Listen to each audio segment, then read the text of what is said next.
Greetings YouTube, Simon here bringing you more Grim Dawn. This is episode 2 of our playthrough and we're going to pick up where we left off, but before we go back out into the main wilds we're going to work on this quest here and not a drop to drink. So for this we need to kill this particular monster, Viloth the Corruptor, and that's actually going to be located down in this trapdoor area. So just before we continue I want to clarify where you should be in terms of skills if you're following along with the build that I'm investing in. Of course you could be doing your own build, that's absolutely fine, but if you're following along then you'll want to have 4 points in ranged expertise, assuming you're level 9 as I am, and 10 points into bursting round, with your 4 or 5 points or whatever it is into here, basically into the Inquisitor class, basically enough just to learn bursting round. And we're not spending these 6 points here because once we get to level 10 we're going to be investing all 9 points into the soldier tree immediately. But even before we do that, here at level 9, our ranged attacks are doing a lot of damage. This build is already becoming a lot of fun to play. And as you can see, all of our power is coming from those passive abilities. We have literally no active abilities on our hotbar, just our standard attack. Hence the reason why this build is so darn good for just like, you know, a starting class, especially if you're new to these types of games. But even if you're not, then this build is hugely competitive, even at endgame. So don't think that you're gimping yourself just by playing an easier build, because there's a lot of nuance to be had a little bit later on. But for now, things are going to start off nice and simple, and yet also very, very powerful as well. As a matter of fact, in terms of starting builds, this is probably one of the strongest I've experienced in Grim Dawn for leveling. I've also been playing a Necromancer class, but man, pets are so squishy in this game. At least they are initially, so I've not been having as much fun with that, because the main source of my damage keeps getting defeated in combat. Whereas of course, just shooting my ranged weapons here, that isn't an issue at all. And the good thing about ranged attacks as well is that it just makes it a little bit easier to avoid damage because you're not so up close and personal. You can see the projectiles coming your way and what have you. And as you can see, we're literally storming through this dungeon now. This is the prison dungeons, in fact. And that star on the map indicates that this is going to be at least a 2-floor dungeon. So I would like to explore the first floor here before we move on to the next. But just before we do that, before we go back to the previous area, we've got a few items to collect here. But also there's a secret that we can access as well that I know about. So I'll show that to you guys. At this wall here, we can actually break the crumbling wall section, and that'll bring us through to a chest. And this chest tends to have pretty nice loot in it. Now just a heads up, chests will respawn if you restart the game, but unfortunately special chests like this you can't really farm for the awesome loot, because even though the chest will respawn, it only drops magnificent loot like that one time only.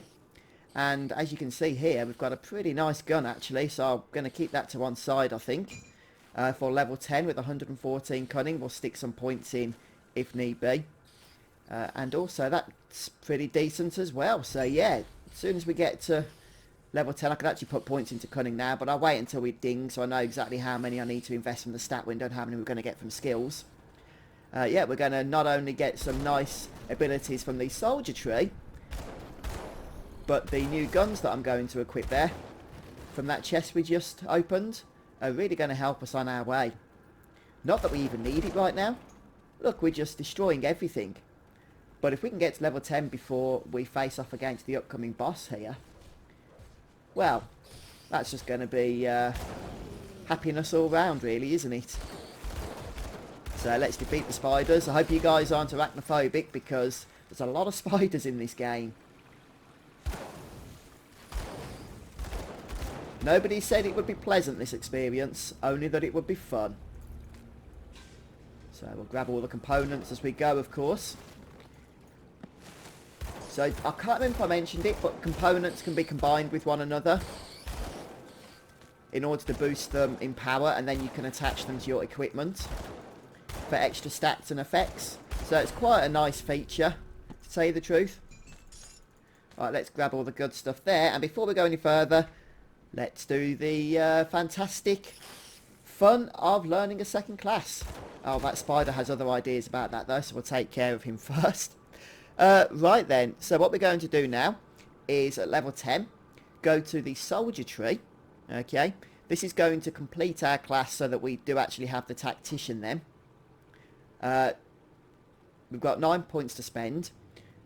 So we're going to invest most of our points now from this point on, no pun intended, in the soldier tree. We will still be visiting the Inquisitor tree from time to time as well. But at least for the foreseeable future, we are going to be investing into soldier. And to start with, we're going to be putting points into Cadence and Markovian's Advantage. So there's Markovian's Advantage, and Cadence is actually an active ability. There it is. So that will be our first active ability, but don't worry, it's not going to complicate the play style at all. You'll see why in a moment.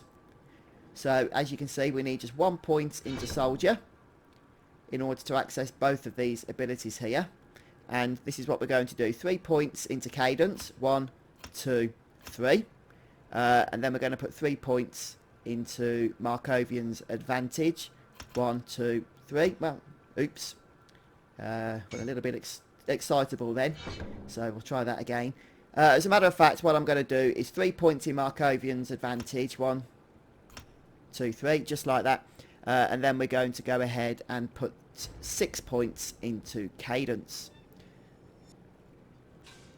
Hang on a second, that's strange, that is. We had 9 points. I've spent 4. I am really confused. I am so confused there, guys. Hang on, 9 points, so that takes us to 8. Okay, we must have a weapon of some kind. Just let me check that. We seem to be getting an extra point into Markovian's Advantage. I'm not sure what that's even about. If I just open up the tab here, sometimes items give you extra skills, you see. Oh, there we go. It's the magic ring. That was confusing me. So this magic ring actually gives me +1 to Markovian's Advantage. So I'm going to pretend that doesn't exist right now so that you guys who don't have that ring can still follow along with me. Okay, so we put 1 point into the soldier class itself. We invest 3 points into this. So for me, that gives me 4 points. It will give you 3. Okay, but I'm still going to put an extra 1 in here to get forward just so that you guys can, you know, keep up with what I'm spending here. And then we're going to put the rest of our points for now into Cadence. So we'll have 5 points in Cadence and 3 or 4 in my case in Markovian's Advantage. So yeah, that's going to be a bit of a bonus to our damage now. What we're going to do is head down to our weapon attack here, right click there and select Cadence. We're going to replace our standard weapon attack with our new active Cadence ability, and that's going to drastically improve our damage. And we also managed to get some cunning as well, not a whole lot but a little bit, so we need to boost this to 114, 105, 113, 121. That'll do nicely. And we'll go ahead now and throw these weapons on here like thus. And now we should be doing even more damage. I don't think it matters too much which order dual wield weapons, like whether you have the more powerful weapon in slot 1 or slot 2. But I don't know why, I tend to put it in slot 1. And now we're just going to absolutely blitz through. So every 2 or 3 attacks, I think it is, with Cadence, we're going to unleash, every 3rd strike, we're going to unleash the actual ability automatically, which is a huge amount of damage, as you can see there. And because we've just replaced it on our hotbar with our standard auto attack, or replaced our standard auto attack with it, we haven't got to do any extra work. So, yeah, just keeping the build nice and simple, and yet also super, super powerful as well. Hey, Spider tried to escape our wrath there. We shall not allow it to happen. And now it's just a case of, once again, exploring the map until we come across the boss. And I'm kind of hoping the boss is going to be made short work of, thanks to the potency now of our attacks. I do love this build, I really do. It's such a fun build to play because it's just so relaxing. You know, you can put Netflix on or something and just chill as you make your way through the game and level up and get more powerful and just do all the good addictive stuff that you tend to do in action role-playing games, collecting powerful loot and what have you.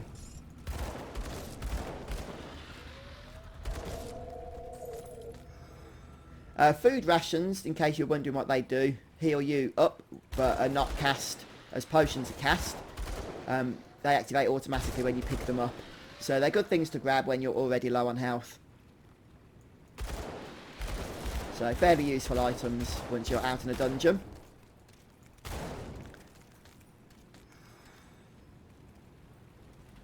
Okay, let's just check the map, make sure we're not missing anything. We could go either way here. As always, I do fully recommend exploring the entirety of the map. That way you just make the most of any experience gains that are to be had in that area, along with any items, chests, secret areas that might be lurking.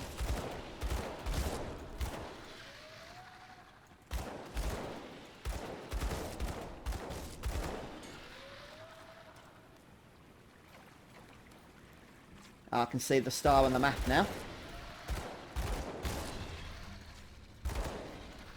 Incidentally, even though the level layouts are generally not randomly generated, some of the obstacles in the various areas are going to be randomly generated, including boulders that might block certain paths and stuff. So if you're wondering why you can't access certain areas that I do, or if I can't access certain areas that you can, then that's probably the reason why. And yeah, we're doing a nice amount of damage to this guy now. Just remember to keep on top of your health totals.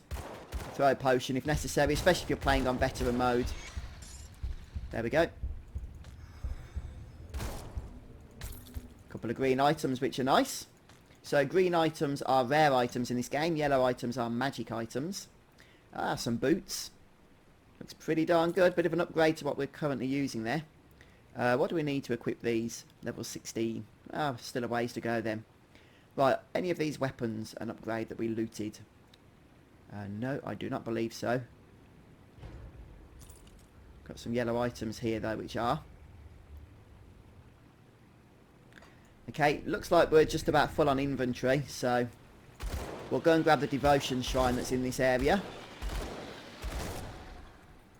At which point we'll make our way back to town then, sell up, complete this quest by speaking to Barnabas.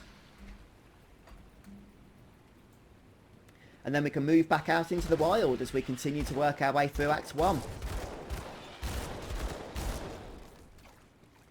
So there's the devotion shrine. Okay, the Slith necklace. I recommend looting those. They're a quest item for later.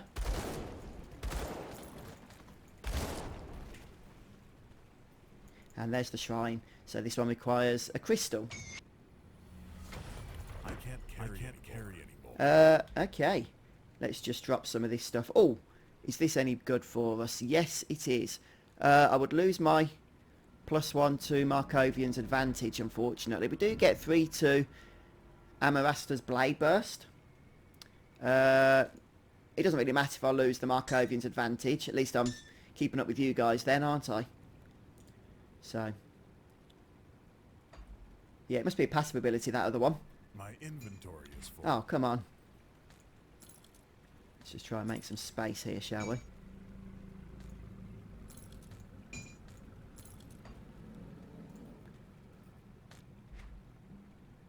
Okay, what? Oh, level 14. Ah, that's not even that good. It's a bit of a downgrade. Shame. Oh, well. Let's go back now, shall we? We've got the devotion shrine yet. So we'll use our rift ability. Go back to Devil's Crossing here. Sell all the stuff that we looted but don't require.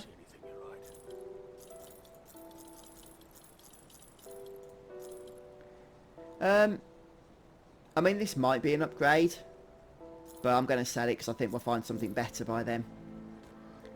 Might keep those for now. Just sort out our equipment here. There we go. Auto sort our inventory, I should say. Right, so we want to speak to, I think it's this dude over here. Barnabas, is it? Yep. You luck clearing out those slits? Well done. So we'll grab the experience for that. And next up we're going to be moving on out. I'll just check for any other quests we can hand in while we're here. There's one over here. Good, you're back. Might level up from this. One of my scouts came Yeah, we did. making our next move clear. You've proven you follow the road north. And we'll pick up the follow-up there. Right, I believe that's it for town. Yeah, just head around. It has been a day or so since I last played. A few days, in fact. So, just trying to catch up a bit. Alright then, guys. So we're going to head back through the portal at this point. Before we head out, though, just going to invest those 3 skill points from leveling to 11. And we're going to stick a point right here back into cadence. That puts us 6 points into cadence now. And we're going to start investing points into the skill tree itself. What we need to do is start making our way over to fighting spirit, which we can't do until next level, since we require another 2 points, and then obviously a point into the skill itself. But hey, it's a start. So just to confirm now, in the soldier tree, you should have, like me, 3 points in Markovian's advantage and 6 points in cadence. And 3 points, I believe it is. It doesn't really say easily here. Oh, there we go. Look, current level 3. Yeah, 3 points in the soldier class itself. Right then, so let's head back now. We're going to head to the latest waypoint that we reached, or the latest rift, and that is Whitmire. And we're just going to continue on exploring where we left off previously. And of course, we'll be blitzing through the enemies as we go here.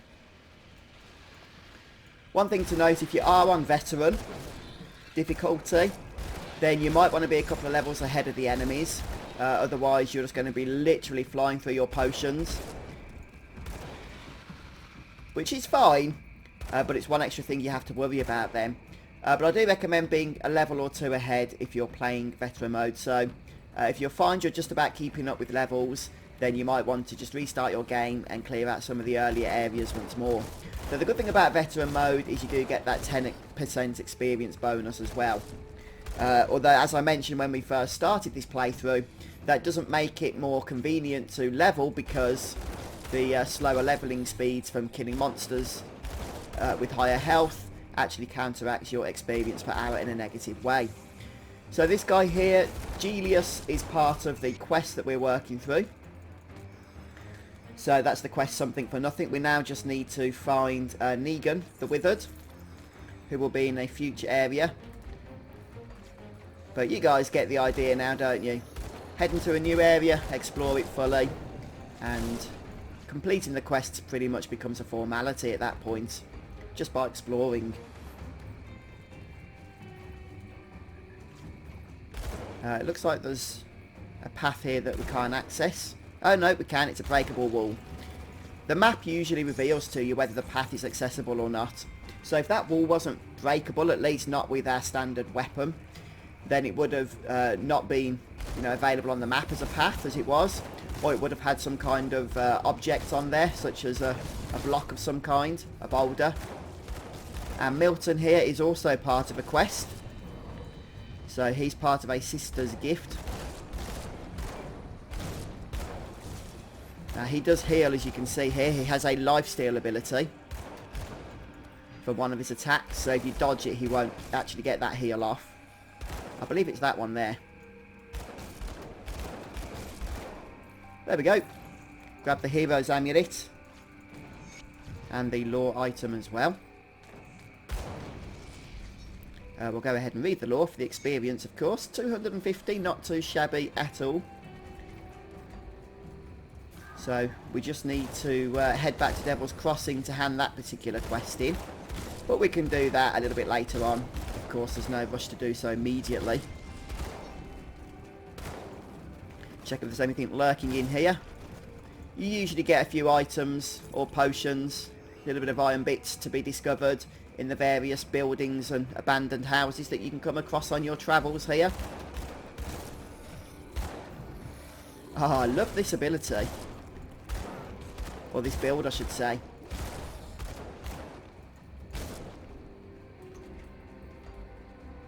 So see if there's anything lurking around these greyed out fog of war areas. And then I think something popped up on the map here. Yeah, it's a quest, I believe. Yep. So we'll sell all the stuff that we don't require. We only have 1 Aether Crystal. Thought we had more than that. Oh well, need to save that for the various devotion shrines and stuff. This guy wants us to hand, I think it's the necklaces, if I remember correctly. Yeah, he wants some of the necklaces. So, in total he wants 3 necklaces and we've looted 2. Now, if you've looted all 3 by this point, then, you know, by all means just go ahead and hand that quest in immediately, save having to return here later. But if, like me, you don't quite have 3 necklaces, then unfortunately you are going to have to backtrack to this area a little bit later on. But it's not too far from the rift point, so it's not a big deal.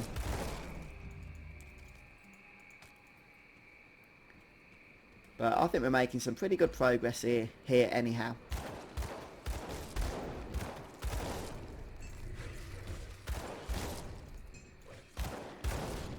And if you can hear that clattering on the ground, that's just when a common item drops. But in the last episode, I changed the loot filter to only show magic items and above, which is why we're not seeing them on the floor.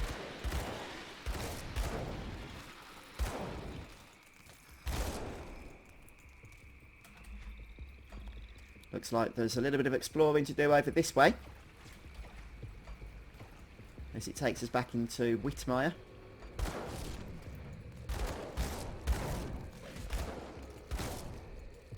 Die! Thank you. Right, this is Isaac's stump. That's actually part of a quest, I believe, for later on. So, I know I've mentioned it before, but just in case you missed that, one of the good things about quests here in this game is that you can actually complete them before even picking them up. So, there's really no reason not to. But it just means now that when we find that Isaac fella, we can speak to him, accept the quest, and then hand it in immediately without having to go back to that stump again. It's a nice system, actually. Be cool if that was in other games like World of Warcraft.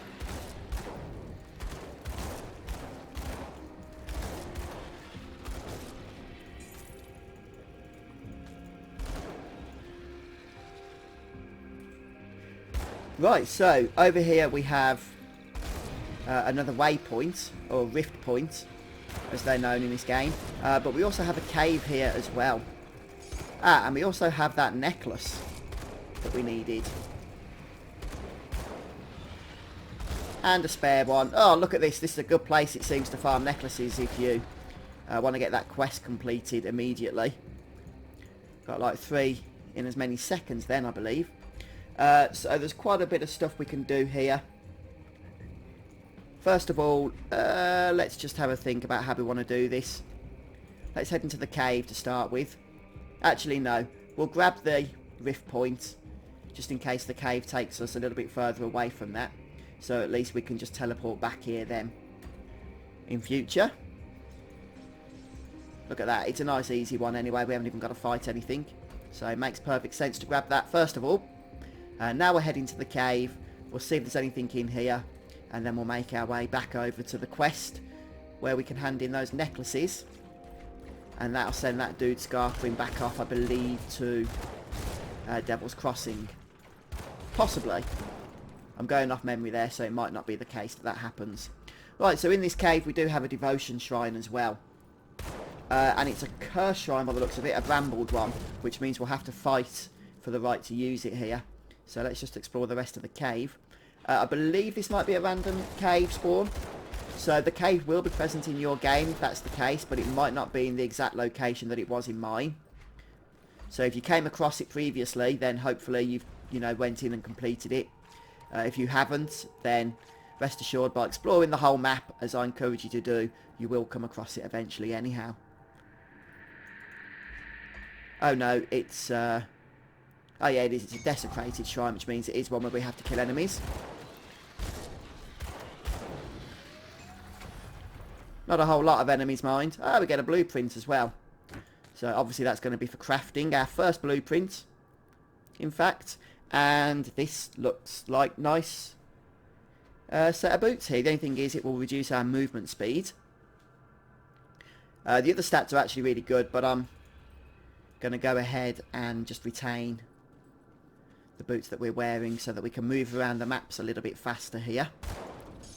I suppose we should spend our devotion points at some point. I think we've got 2 built up now, haven't we? 1 or 2. Sort that out later. Don't think these enemies are going to take kindly to us going through the menus right now, are they? Okay, let's go ahead. If we head to devotion, where are we? Up here. And we'll just carry on sticking points into Sailor's Guide, in fact. Did I not do any in here? I thought I had. Okay, yeah, so if you haven't already, make sure you learn the Crossroads ability that gives you this blue orb. Then you can go to the Sailor's Guide here and start making your way through. So that's going to be the first constellation we're going to be working through. As part of this build, of course, if you're not following my build, then you'll want to go through your own devotion shrine points.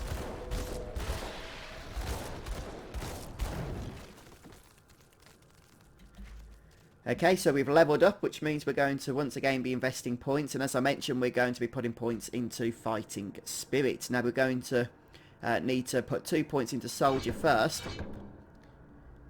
And then we're going to go ahead and just put 1 point into fighting spirit. And fighting spirit is a defensive attack.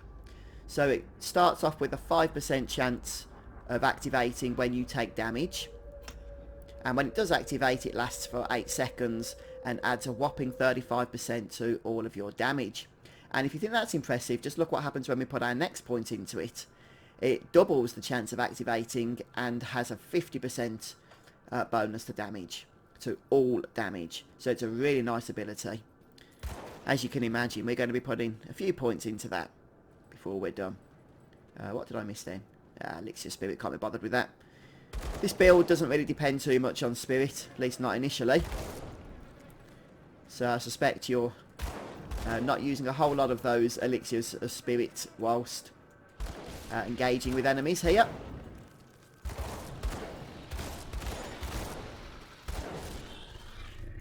Well, we've got plenty of these necklaces now, haven't we? That's for darn sure. Right, where's it placed us? Okay, fairly close actually to the quest that we picked up. So if you've got those necklaces, then like me, you can head back to that quest giver.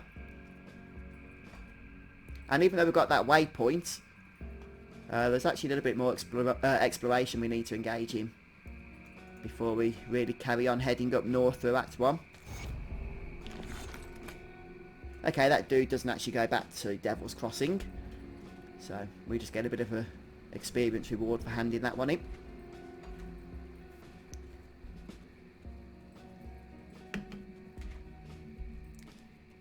Yep, so we're going to be heading over to the blackened areas here.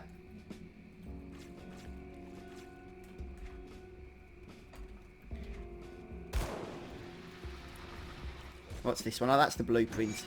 We'll go ahead and learn that immediately.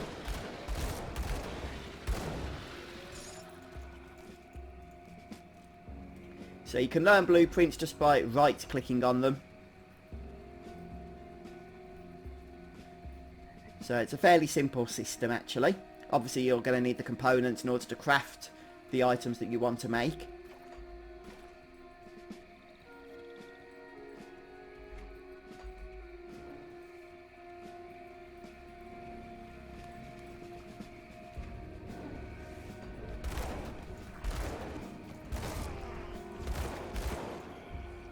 So yeah, I think we're making good progress here.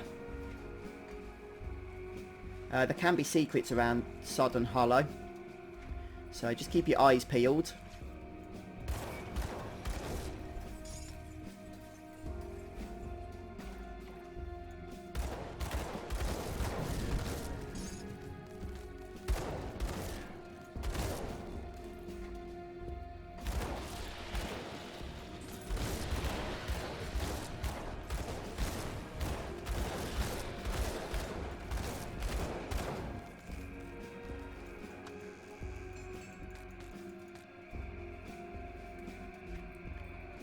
Okay, looks like there's a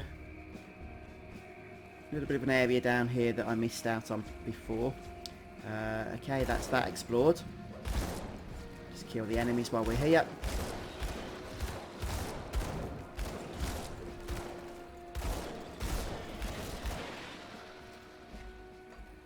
And we'll start making our way back up north at this point.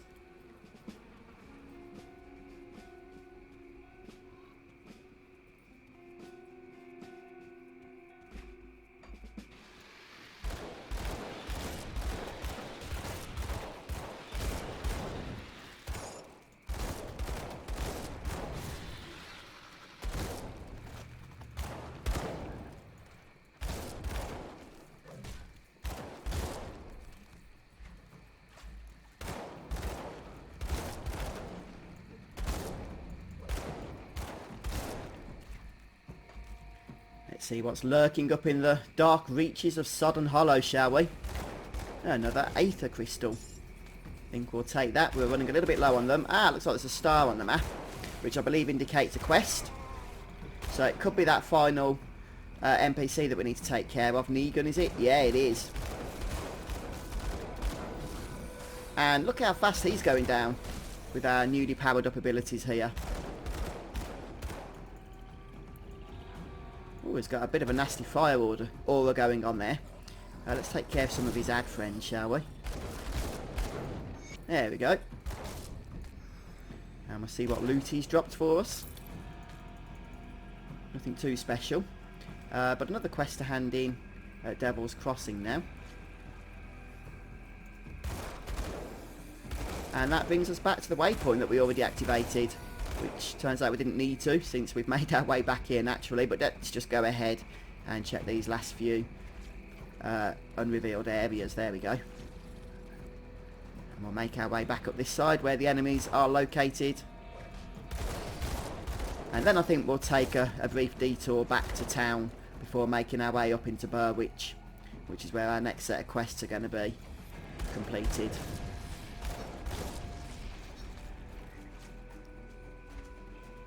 Just check that map. Yep, I'm liking it.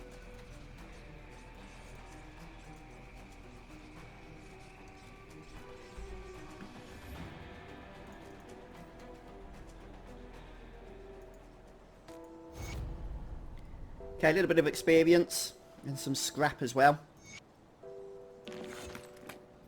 Nothing terribly exciting for that one, it's got to be said.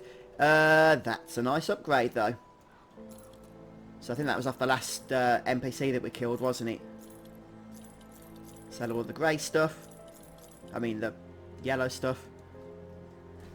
Sealed Primal Ring, that was what we got for handing in that quest with the necklaces. So it's a pretty decent one actually. That 10% damage to Beastkin is quite nice if there's a lot of them around in the area. But I'm just going to go ahead and sell it. And we'll sell that as well. And we'll sell that as well. Let's just go ahead and complete an inventory auto sort. There we go. Okay. Oh, goodbye. Little yellow ring had crept in to the components. And we'll just see if there's any other quests to hand in. But I believe it's just the one. Oh no, there is one more. A Sybil Heart. And we get another ring. But again, one will go ahead and sell, I think.